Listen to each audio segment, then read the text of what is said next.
नमस्कार, मैं हूं Saurabh Mishra. Only news 24x7 में आपका स्वागत है। इस वीडियो को इतना शेयर कीजिए कि ये समंदर की लहरों की तरह पूरे विश्व में फैल जाए। अरे आप सोच रहे होंगे कि मैं विश्व में क्यों फैलाने की बात कर रहा हूं, क्योंकि बात ही कुछ और है।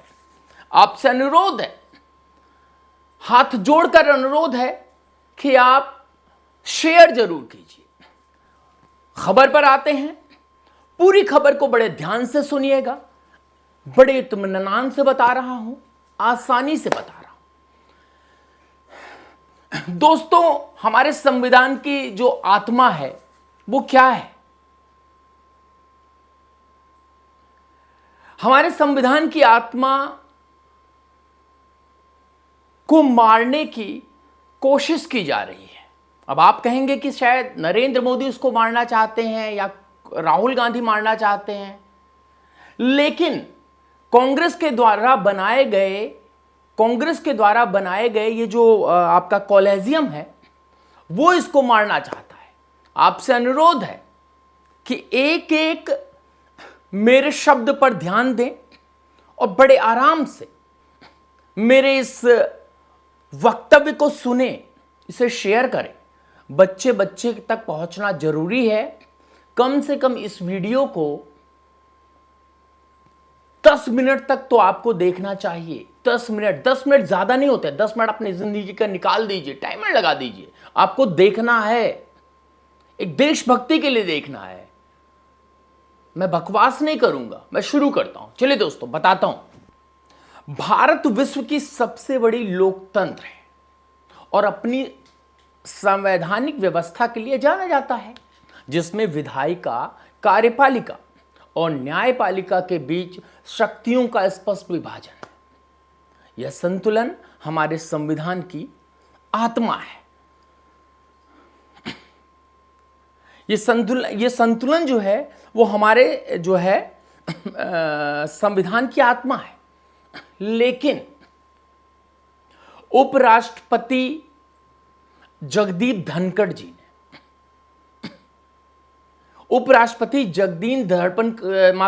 जगदीप धनखड़ का एक बयान आया है कि इस संतुलन पर अब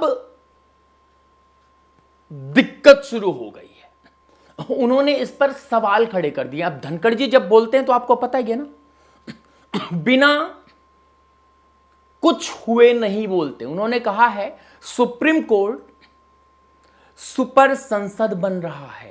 बहुत बड़ा आरोप है और बेहतरीन, मैं तो कहूंगा। कमेंट्स बॉक्स में आप भी बताइए, क्या आप धनखड़ से सहमत हैं? सुप्रीम कोर्ट सुपर संसद बन रहा है। राष्ट्रपति जी ने जो है कैश वाले जज समझ रहे ना, उन पर एफआईआर तक नहीं हुई है। उन्होंने कहा यह बयान न केवल सुप्रीम कोर्ट की कार्यशाला पर सवाल उठाता है, बल्कि न्यायपालिका की नियुक्ति प्रक्रिया यानी कॉलेजियम सिस्टम को भी कटघरे में खड़ा करता है। लेकिन दोस्तों, यही नहीं है, सिर्फ बयान यही नहीं है। आज इस मुद्दे की गहराई तक मैं आपको लेकर चलता हूं। मैंने कहा ना, आप दे दीजिए 10 मिनट। इधर उधर की बात नहीं करता हूं, मैं सीधे पॉइंट पर आता हूं। आज हम इस मुद्दे की गहराई में चलते हैं दोस्तों। क्या सुप्रीम कोर्ट वाकई अपनी संवैधानिक सीमाओं को लांघ रहा है? सवाल है। कॉलेजियम सिस्टम जो जजों की नियुक्ति और जवाबदेही का आधार है, क्या इस विवाद में एक कमजोर कड़ी साबित हो रहा है? और सबसे बड़ा सवाल, क्या हमारी न्यायपालिका जो संविधान के रक्षक मानी जाती है, हमारे काले कोट में बैठे जज साहब लोग जो न्यायपालिका के रक्षक माने जाते हैं, लोकतंत्र के अन्य स्तंभों पर हावी हो रहे हैं क्या? इस पूरी वीडियो में हम इन सवालों का विश्लेषण करेंगे, तथ्यों को सामने लाएंगे और न्यूज एजेंसियों का जो डेटा है उसके आधार पर इसका विश्लेषण करेंगे। और निष्पक्ष पेश करेंगे। वादा करते हैं आपको ठगा नहीं जाएगा। उपराष्ट्रपति का बयान और इसका संदर्भ 17 अप्रैल 2025 को उपराष्ट्रपति जगदीप धनखड़ ने राज्यसभा के प्रशिक्षुओं को संबोधित करते हुए सुप्रीम कोर्ट की कार्यशैली पर तीखी टिप्पणी की। उन्होंने कहा कि सुप्रीम कोर्ट का हालिया आदेश, जिसमें राष्ट्रपति जी को राज्यपालों द्वारा भेजे गए विधेयकों पर 3 महीने के भीतर फैसला लेने की समय सीमा दी गई थी, उन्होंने कहा कि संवैधानिक सीमाओं का यह उल्लंघन है। उन्होंने अनुच्छेद, ऐसे नहीं बोला हवाओं में नहीं जैसे हमारे नेता लोग बोलते हैं, उन्होंने कहा कि अनुच्छेद 142 का जिक्र किया और कहा कि इसे लोकतांत्रिक ताकतों के खिलाफ परमाणु मिसाइल करार दिया जा सकता है, जो न्यायपालिका को असीमित शक्तियां देता है। कमेंट्स बॉक्स में आप भी बताइए। उपराष्ट्रपति जी ने यह भी उल्लेख किया कि एक जज के खिलाफ भ्रष्टाचार के आरोप, कैश वाले जज साहब, हाँ उनको लेकर 1 महीने से अधिक समय बीत जाने के बावजूद कोई एफआईआर दर्ज नहीं हुई। यह टिप्पणी संभवतः इलाहाबाद हाई कोर्ट के जस्टिस शेखर कुमार यादव के विवादास्पद बयानों और उनके खिलाफ उठे महाभियोग प्रस्ताव से जुड़ी हो सकती है, जिसे 55 सांसदों ने समर्थन दिया था। उपराष्ट्रपति का यह बयान कई सवाल उठाता है। सवाल नंबर 1, क्या सुप्रीम कोर्ट वाकई सुपर संसद की तरह काम कर रहा है, जो विधायिका और कार्यपालिका के अधिकार क्षेत्रों में दखल दे रहा है? नंबर 2, कॉलेजियम सिस्टम जो जजों की नियुक्ति और जवाबदेही सुनिश्चित करता है, क्या इन आरोपों को संबोधित करने में नाकाम रहा है? सवाल नंबर 3, राष्ट्रपति जो संवैधानिक रूप से सर्वोच्च पद पर हैं और आदेश देना क्या न्यायपालिका की हदबंदी को पार करता है? इन सवालों का जवाब तलाशने के लिए हमें पहले कॉलेजियम सिस्टम को समझना होगा, क्योंकि यही वह तंत्र है जो न्यायपालिका की स्वतंत्रता और जवाबदेही का आधार है। दोस्तों, कॉलेजियम सिस्टम, उसका इतिहास और कार्यप्रणाली, इसको जानना बहुत जरूरी है। नॉलेज से भरी है वीडियो, इसलिए शेयर कर दीजिएगा। कॉलेजियम सिस्टम भारत में सुप्रीम कोर्ट और इलाहाबाद के जजों की नियुक्ति और स्थानांतरण के लिए इस्तेमाल होने वाली प्रक्रिया है। यह संविधान में स्पष्ट रूप से उल्लिखित ही नहीं है, बल्कि सुप्रीम कोर्ट के फैसले के माध्यम से विकसित हुई है। उत्पत्ति और विकास पर अब ध्यान देते हैं दोस्तों। पहला जजेस केस 1981। सुप्रीम कोर्ट ने माना कि जजों की नियुक्ति में कार्यपालिका की भूमिका प्रमुख होनी चाहिए, लेकिन मुख्य न्यायाधीश के परामर्श अनिवार्य है। दूसरा जजेस केस 1993। सुप्रीम कोर्ट ने कॉलेजियम सिस्टम की नींव रखी, जिसमें मुख्य न्यायाधीश और 4 वरिष्ठतम जज मिलकर नियुक्तियों की सिफारिश करते हैं। इसने कार्यपालिका की भूमिका को सीमित कर दिया। और तीसरा जजेस केस 1998। कॉलेजियम को और मजबूत किया गया और यह तय हुआ कि मुख्य न्यायाधीश को कॉलेजियम की सहमति के बिना कोई सिफारिश नहीं करनी चाहिए। अब आते हैं एनजेसी पर। एनजेसी का प्रयास 2014 में केंद्र सरकार ने नेशनल जुडिशियल अपॉइंटमेंट कमीशन यानी एनजेएसी लाने की कोशिश की, जिसमें कार्यपालिका और अन्य हितधारकों की भागीदारी हो, लेकिन सुप्रीम कोर्ट ने इसे असंवैधानिक करार दिया और कॉलेजियम सिस्टम बरकरार रहा। कॉलेजियम के कार्यप्रणाली पर ध्यान देखते हैं दोस्तों। कॉलेजियम में भारत के मुख्य न्यायाधीश हैं सीजेआई और 4 वरिष्ठतम जज शामिल होते हैं। यह जजों की नियुक्ति, स्थानांतरण यानी कि ट्रांसफर और पदोन्नति की सिफारिश करता है, जिसे राष्ट्रपति औपचारिक रूप से मंजूरी देते हैं। कॉलेजियम की सिफारिश गोपनीय होती है और इनके पीछे का तर्क सार्वजनिक नहीं किया जाता, सार्वजनिक नहीं किया जाता है। कॉलेजियम सिस्टम की कई कमियां हैं जो उपराष्ट्रपति के बयान और कैश वाले जज विवाद पर जुड़ती हैं, ध्यान देना चाहिए, जो कि शायद ही कोई टीवी न्यूज चैनल दे। पारदर्शिता की कमी है दोस्तों। कॉलेजियम की जो कार्यवाही है उसकी गोपनीयता होती है, जिसमें यह सवाल उठता है कि जजों के चयन कैसे और क्यों किया गया। उदाहरण के लिए कई योग्य उम्मीदवारों को दरकिनार करके जो है करने के भी मामले सामने आए हैं बिना किसी स्पष्ट कारण के, बिना किसी स्पष्ट कारण के। जवाबदेही का आभास है इसमें। कॉलेजियम के फैसले अंतिम होते हैं और इन्हें चुनौती नहीं दी जा सकती। अगर कोई जज भ्रष्टाचार या किसी भी गलत काम में लिप्त पाया जाता है तो कॉलेजियम के पास उसे दंडित करने का कोई स्पष्ट तंत्र ही नहीं है। नेपोटिज्म और पक्षपात। आलोचकों का कहना है कि जो कॉलेजियम से कुछ परिवारों और समूहों का वर्चस्व है, जिसमें जजों का क्लब बन गया है।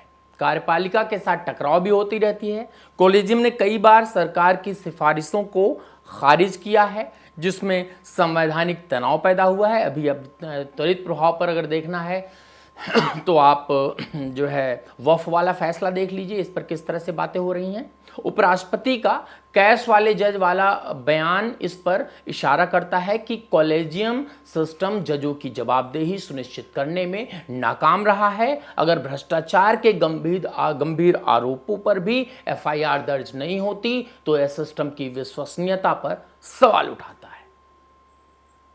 आपका क्या कहना है? कमेंट्स बॉक्स में जरूर बताते रहें। उपराष्ट्रपति जी ने सुपर्ण संसद कहा, इससे क्या लेना देना है? धनखड़ जी ने सुप्रीम कोर्ट को सुपर संसद कहकर यह संदेश दिया कि न्यायपालिका अपनी सीमाओं को लांघ रही है। इस दावे की पड़ताल करने के लिए हमें कुछ हाल के मामलों को देखना होगा जहां सुप्रीम कोर्ट के फैसलों ने विवाद खड़ा किया है। पिछले हफ्ते, ज्यादा नहीं, पिछले हफ्ते पिछले हफ्ते सुप्रीम कोर्ट ने एक फैसले में कहा कि जब राज्यपाल अनुच्छेद 201 के तहत कोई विधेयक राष्ट्रपति के पास भेजते हैं तो राष्ट्रपति को 3 महीने के भीतर उस पर फैसला लेना होगा। यह आदेश तमिलनाडु के राज्यपाल की और विधेयक को लंबित रखने के खिलाफ दायर याचिका के जवाब में आया था। उस उपराष्ट्रपति धनखड़ ने इस पर सवाल उठाया कि राष्ट्रपति जो संवैधानिक रूप से सर्वोच्च पद पर है, उसको इस तरह की समय सीमा देना क्या उचित है? उन्होंने कहा कि संविधान के अनुच्छेद 145 ब्रैकेट में 3 के तहत सुप्रीम कोर्ट का काम संविधान की व्याख्या करना है, ना कि कार्यपालिका को निर्देश देना। और अनुच्छेद 142 सुप्रीम कोर्ट को पूर्ण न्याय सुनिश्चित करने के लिए व्यापक शक्तियां देता है, लेकिन उपराष्ट्रपति ने इसे परमाणु मिसाइल करार देते हुए कहा कि इसका इस्तेमाल लोकतांत्रिक संस्थाओं के खिलाफ हो रहा है। आप भी कमेंट्स बॉक्स में बताइए। उदाहरण के लिए शिक्षक भर्ती मामला 2024, सुप्रीम कोर्ट ने इलाहाबाद हाई कोर्ट के फैसले पर रोक लगाई, जिसमें उत्तर प्रदेश में 69,000 शिक्षक भर्तियों की मेरिट लिस्ट को रद्द किया गया था। इसमें राज्य सरकार की नीति को प्रभावित किया गया। वक्फ कानून पर याचिकाएं। सुप्रीम कोर्ट में वक्फ कानून के खिलाफ 15 याचिकाएं दायर की गईं, जिसे विपक्ष ने तुष्टीकरण का आरोप लगाते हुए चुनौती दी। यह मामला संसद के कानून बनाने के अधिकार पर सवाल उठाता है। इन मामले में सुप्रीम कोर्ट के फैसले ने विधायिका और कार्यपालिका के क्षेत्रों में दखल देने का आभास दिया, जिसे सुपर संसद की धारणा को बल मिला। कैश वाले जज का बयान। उपराष्ट्रपति का कैश वाले जज, ये वाला बयान जो है संभवतः जस्टिस शेखर कुमार यादव के मामले से जुड़ा है, जस्टिस यादव ने विश्व हिंदू परिषद के एक कार्यक्रम में विवादास्पद टिप्पणी की थी, जिसके बाद उनके खिलाफ महाभियोग प्रस्ताव लाया गया था। उपराष्ट्रपति ने इस बयान पर नाराजगी जताई कि भ्रष्टाचार के आरोप पर 1 महीने बाद भी कोई कार्रवाई नहीं हुई। यह कॉलेजियम सिस्टम की कमजोरी को उजागर करता है, क्योंकि जजों के खिलाफ शिकायतों की जांच का कोई स्पष्ट तंत्र है ही नहीं। कोई स्पष्ट तंत्र नहीं है। कॉलेजियम सिस्टम की आलोचना कोई नई बात नहीं है। कई पूर्व जज, कानूनविद और राजनेता इसकी खामियों को उजागर कर चुके हैं। उपराष्ट्रपति का बयान इन इन आलोचनाओं को और जो है मजबूत करता है। आइए कुछ प्रमुख कमियों पर भी नजर डालते हैं। जवाबदेही का अभाव। कॉलेजियम के पास जजों के कदाचार या फिर दुराचार कह सकते हैं, जजों के कदाचार या दुराचार की जांच करने का कोई औपचारिक तंत्र नहीं है। उदाहरण के लिए जस्टिस यादव के मामले में सुप्रीम कोर्ट ने केवल हाई कोर्ट से विवरण मांगा, लेकिन कोई ठोस कार्रवाई नहीं हुई। गोपनीयता और मनमानी। कॉलेजियम की सिफारिशें गोपनीय होती हैं, जिसमें यह सवाल उठता है कि क्या योग्यता और निष्पक्षता के आधार पर फैसले लिए जा रहे हैं। 2018 में कॉलेजियम की कार्यशैली पर सवाल उठाए थे। विविधता की कमी। सुप्रीम कोर्ट में महिलाओं और अल्पसंख्यक समुदायों का प्रतिनिधित्व कम है। पहली महिला जज जस्टिस फातिमा बीवी 1987 में नियुक्त हुई थी और आज भी केवल 2 महिला जज हैं। कार्यपालिका की टकराव। कॉलेजियम और सरकार के बीच कई बार तनाव देखा गया है, जैसे कि एनजेएसी जो मैंने पहले आपको बताया, इसको रद्द करने के बाद यह संवैधानिक संतुलन को प्रभावित करता है। सुधार के लिए सुझाव। पारदर्शी नियुक्ति प्रक्रिया। कॉलेजियम की सिफारिशों को सार्वजनिक करना और चयन के मानदंड स्पष्ट करना। जवाबदेही तंत्र। जजों के खिलाफ शिकायतों की जांच के लिए एक स्वतंत्र आयोग का गठन होना चाहिए। क्या आपको लगता है होना चाहिए या नहीं? विविधता को बढ़ावा। महिला, अल्पसंख्यक और पिछड़े वर्गों से अधिक जजों की नियुक्तियां होनी चाहिए। आप बताइए होनी चाहिए कि नहीं? एनजेएसी जैसे मॉडल पर पुनर्विचार किया जाना चाहिए, जिसमें कार्यपालिका और सिविल सोसाइटी की सीमित भूमिका हो, जिसमें कॉलेजियम अपनी मनमानी कर ही ना पाए। और संवैधानिक संतुलन और लोकतंत्र का भविष्य, इस पर भी चर्चा करना जरूरी है। उपराष्ट्रपति का बयान केवल सुप्रीम कोर्ट या कॉलेजियम की आलोचना नहीं है, यह एक बड़े संवैधानिक संकट की ओर इशारा करता है। भारत का संविधान विधायिका, कार्यपालिका और न्यायपालिका, इसके बीच संतुलन पर टिकी हुई है कुल बात। और अगर कोई एक स्तंभ अपनी सीमाओं को लांघता है तो लोकतंत्र कमजोर हो सकता है। न्यायपालिका की स्वतंत्रता बनाम जवाबदेही। न्यायपालिका की स्वतंत्रता लोकतंत्र की रीढ़ है, लेकिन इसका मतलब यह नहीं कि वह जवाबदेही से परे है। उपराष्ट्रपति ने सही कहा कि राष्ट्रपति का पद संवैधानिक रूप से सर्वोच्च है। उन्हें निर्देश देना संविधान की भावनाओं के खिलाफ है। साथ ही कैश वाले जज जैसे मामले जनता के विश्वास को कमजोर करते हैं। न्यूज एजेंसियों के अनुसार सुप्रीम कोर्ट ने जस्टिस जो है जिस तरह से पीछे आपने देखा होगा कि आग बड़े मतलब घर में आग लगी और जो है पैसे का बैग मिला और उस पर केवल प्रारंभिक जांच शुरू की, लेकिन कोई ठोस कदम नहीं उठाया गया। सुप्रीम कोर्ट के फैसले ने कई बार जनता के हित में काम किया है। लोकतंत्र का प्रभाव मैं आपको बता देता हूं, जैसा कि प्रदूषण नियंत्रण, शिक्षा और मानवाधिकारों के मामले में। लेकिन जब यह संसद के कानूनों को चुनौती देता है या कार्यपालिका को निर्देश देता है तो यह सुपर संसद की छवि बनाता है। उदाहरण के लिए वक्फ कानून पर याचिकाएं और शिक्षक भर्ती मामला दिखाते हैं कि सुप्रीम कोर्ट की सक्रियता कई बार विधायिका के अधिकारों में दखल देती है। अब आगे की क्या राह हो सकती है? संवाद और सुधार। सरकार, न्यायपालिका और सिविल सोसाइटी को मिलकर कॉलेजियम सिस्टम में सुधार करना चाहिए। संवैधानिक सीमाओं का सम्मान। सुप्रीम कोर्ट को अपनी सक्रियता को संतुलित करना होगा ताकि यह विधायिका और कार्यपालिका के साथ टकराव से बचे।